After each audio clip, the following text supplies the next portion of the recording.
Hello, bienvenue à tous. Donc voilà, je vais faire aujourd'hui un petit tuto sur le circuit de Zolder. Donc voilà, je l'avais déjà fait pour Mété.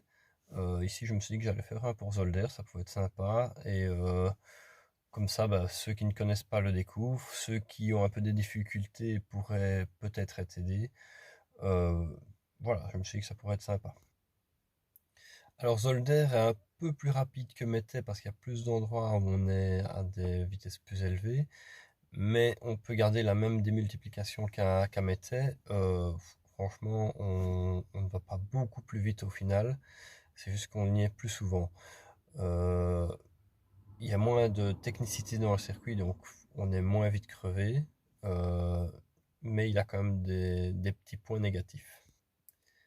Déjà, les vibreurs, ils sont prévus pour les camions et les voitures, donc voilà, faut éviter de passer trop dessus parce que ça va secouer et glisser en plus. Donc à l'arrêt axle, même si quand il fait sec, ça a tendance à patiner. Faut bien se méfier. La butte, tout le monde la connaît. Les photos en wheeling, elles sont super, ça claque à mort. Mais niveau chrono, on perd du temps. Bon, voilà, on le fait quand on voit le photographe et puis c'est tout, hein.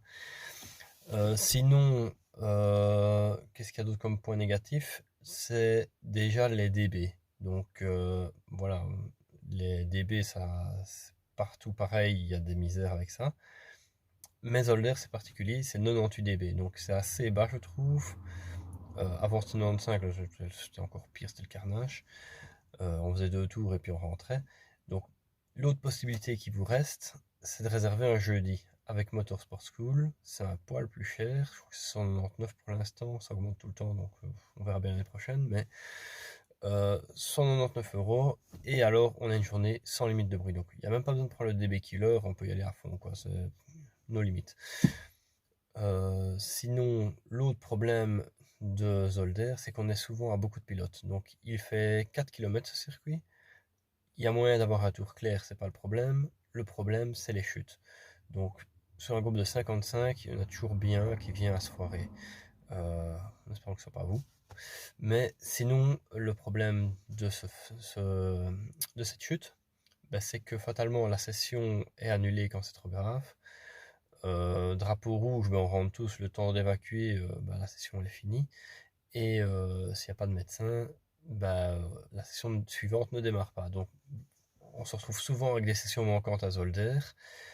Et en plus de ça, bah, sur un groupe de 55, c'est ça le problème, c'est qu'il y en a fatalement plus de possibilités de tomber que si on a un groupe de 40. Mais bon, on peut avoir des belles journées quand même.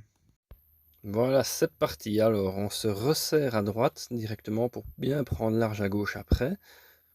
Petit repère de freinage, le portique, donc je relâche les gaz quand j'y arrive et ensuite je freine. On se resserre à droite jusqu'au deuxième drapeau à bout de la ligne droite. Comme ça, on peut bien se rejeter et aller prendre la corde. Attention, ne serrez bien la corde parce qu'il y a un trou dans la piste et c'est assez gênant si on le prend. Donc là, on ressort jusqu'au bout du vibreur et puis on se rejette à gauche pour préparer le droite. Et c'est parti pour la grande parabole. Alors là, on va chercher le vibreur. Là, je suis un peu mal. On ressort là et on se rejette. On retourne au vibreur. Toujours plein gaz. Et hop, on essaie d'aller jusqu'au bout du vibreur. Là, on y va, là j'ai été trop tôt. Et hop, on se rejette dans le vibreur. On avait à chaque fois jusqu'au bout du vibreur. Comme ça, on est bien.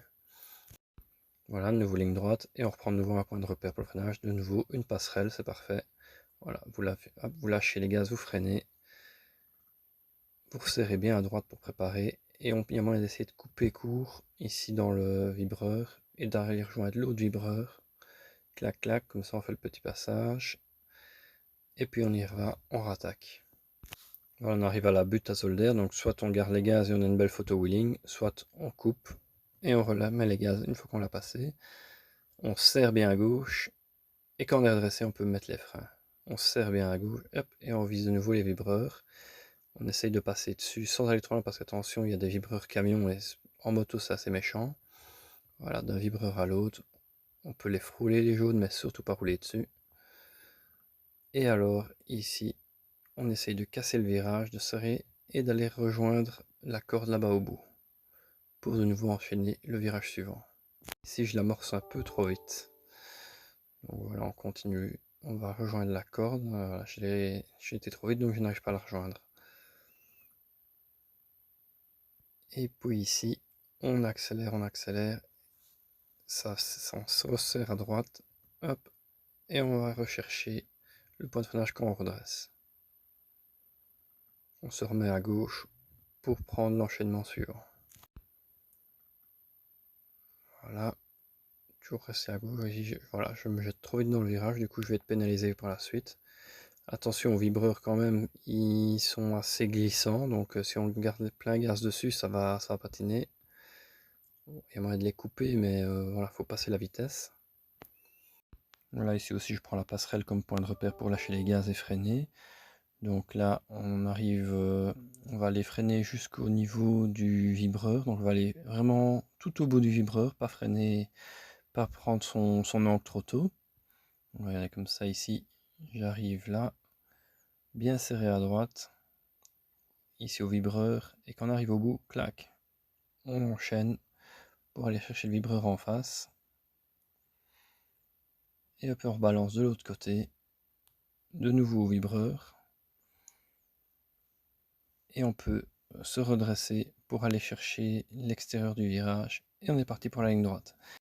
Voilà, en gros, pour avoir un bon tour circuit ce qu'il vous faut, vous pouvez toujours aller chercher d'autres points de freinage ou quoi. Voilà, c'est pas fixe, chacun a ses points de repère et c'est différent pour tout le monde.